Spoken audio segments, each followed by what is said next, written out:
how this all started is a really interesting story. How did we get here? I mean, this story that happened, this primal story, is still going on. It's still being played out again and again. And it's in Surah Al-A'raf here. The story is a story about two creatures, Adam and Iblis. The dominant opinion is that he was a jinn, but he was allowed into the court of the angels, this angelic court. Now, these angels were told by God to bow down to Adam. And that sujood is not a prostration. It's not actually putting your head on the ground. It was a type of ta'zeem, which was more like an inhina. It was bowing. So Iblis is told to bow down. All of them did it, except Iblis. What has hindered you from not falling prostrate? إِذْ أَمَرْتُكَ, because I told you to do this. قَالَ أَنَا خَيْرٌ مِّنْهُ, I'm better than him, which is a very interesting statement, because some of the ulama say this is the first wrong action ever. And it's a belief of superiority.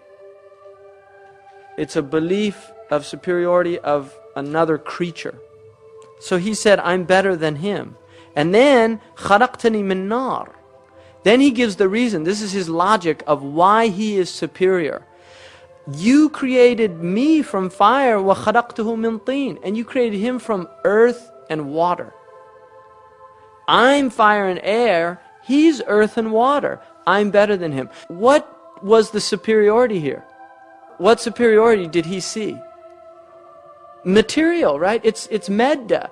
He's looking at the actual substance of what we are made of. Now, what is unique about Iblis and Adam? Both Iblis and Adam, they have this conscious ruh. They have this conscious knowledge of God that other creatures don't have, whether they're made of fire, earth, water, whatever they're made of. So Iblis was looking at the outward of the situation and he's saying, I'm better than him. Why are you making me bow down to somebody that I'm better than? This is his logic. And there's a lot of people that fall into that type of reasoning in the world, and it causes immense problems in the world. قَالَ فَأَهْبِطْ, then go down. Now this is a command to him. مِنْهَا فَمَا يَكُونُ لَكَ أَن تَتَكَبَّرْ فِيهَا. It is not for thee to show pride here. In other words, you're in the divine presence. This isn't the place for pride. If you're aware of God, you can't be in a state of pride. And therefore, he was cast out of this presence, because the two can't go together. And then he says, فَخْرُجْ إِنَّكَ مِنَ الصَّاغِرِينَ. Get out of here, because you are the saghir. You're not better, you're worse. You're the humiliated one because of your pride. Because of your pride, you've put yourself under the thing that you thought you were over. So the actual thinking that you were over this other creature has put you under that creature by default.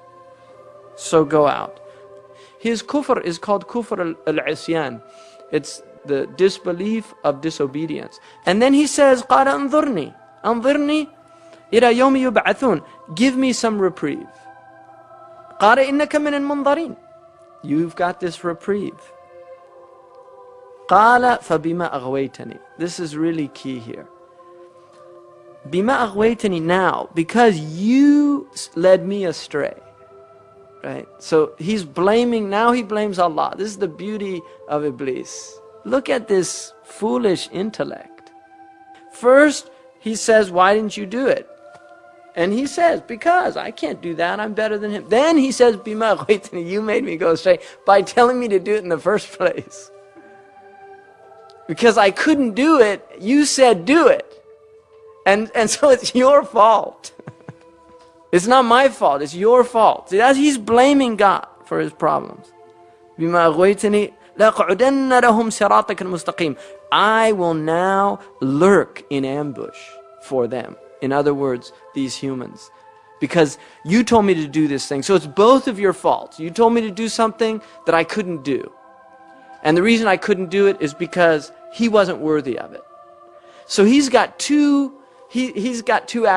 adversaries here. He's angry at God and he's angry at Adam.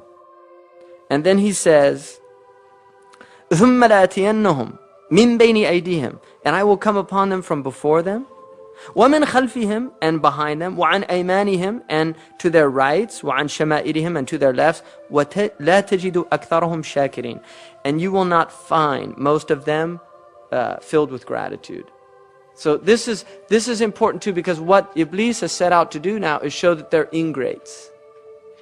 That's what he wants to do. He wants to show God that you made a mistake, you shouldn't have made him the Khalifa, the Caliph on earth, and you're going to see that they're not going to be grateful for what you've given them in the first place.